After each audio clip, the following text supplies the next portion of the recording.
Hey everyone, I'm going to do some commentary for Heroic Morchok in Dragon Soul today from the tank POV. So I've got a VOD here. This is from our first kill on live.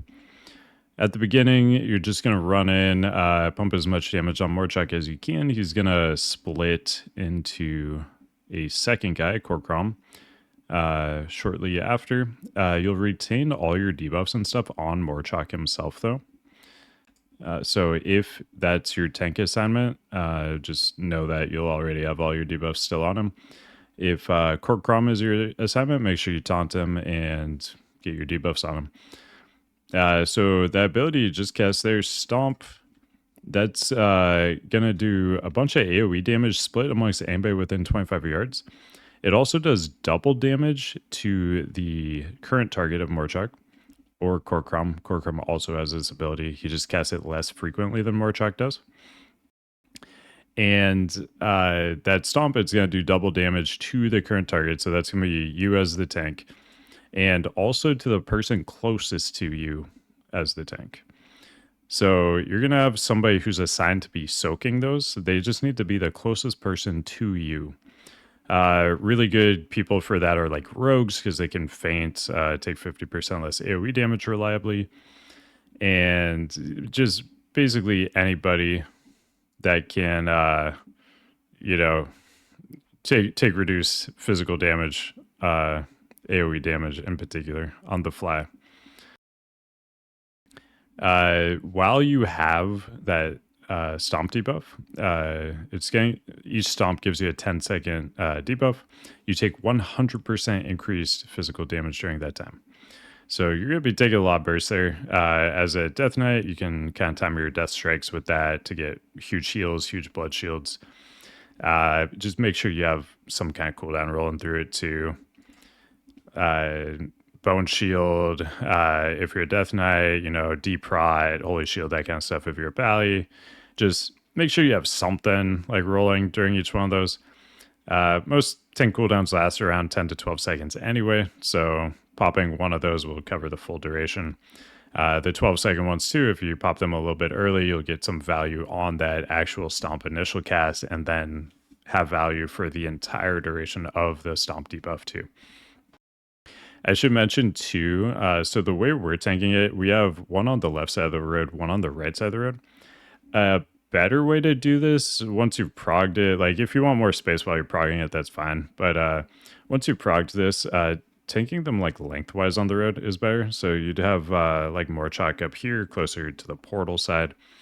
And then Korkrom down here, more toward Wormrest Temple. That way you just don't have to clear nearly as much trash. So that's definitely a better like farm strat to use. But if you want more room while you're progging this, you can do the like each side of the red thing. For this Black Blood, basically every, I think it's like minute 20 seconds, they're gonna cast this. It's gonna put all this dark sludge on the ground. You'll get a stacking nature damage, take an increased debuff every second that you're in it, and it'll slowly do more and more damage. With AMS popped here, though, we're gonna immune the stacks, and we can just stay in DPS the whole time. If you don't have something like that, you're gonna want to like hide back here out of it. A good thing to do too is once there's only one stomp left to happen, you can group these two guys together to get some extra cleave damage. So before that phase happens, you group them up, and then during that phase, they can be like multi-dotted more easily and cleaved. But they each put one of those black puddles of their own on the ground, so twice as many stacks are going to happen. So you can't AMS to like immune at all when they are stacked up like that. So just keep that in mind. It will kill you very, very quickly if you do that. But you can see here, we get stomped. We pop Vamp Blood for that. Make sure we just got some DSs to get ourselves back up. You can see you get some pretty big shields there as well.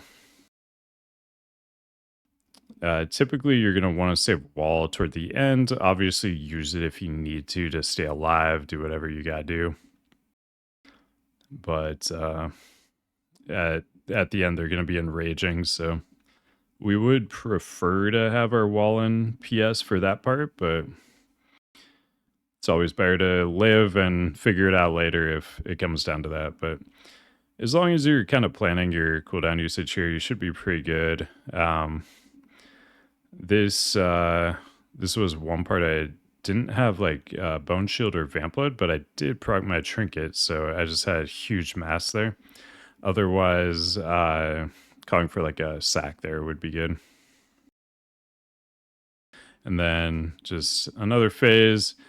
I can just fast forward a little bit here. You can see kind of the end part. So here they're going to enrage, do a bit more damage. So this is where you just want to be aware that you'll be taking more damage. And I wouldn't worry about like moving these bosses around like toward the crystals or anything. When you do that, a lot of times with the RNG crystal spawn, you kind of just end up getting these guys further and further away from each other. So it's a lot better, I've found, to just keep them stacked, standing still like this. And yeah, that's the entire fight right there. You will take quite a bit of damage as a tank on this fight, so just make sure you're, popping your cooldowns appropriately. If you're at Blood DK, make sure you're death striking. Like, while you're progging this, I would time your DSs for the incoming damage during the stomp. But not too tough of a fight, and once you like kind of see the damage a few times, you should kind of get in the rhythm of how you want to use your cooldowns and stuff there. But yeah, that's the whole fight. First boss of Dragon Soul, not too bad. Yeah, thanks for watching, guys. I'll see you in the next one.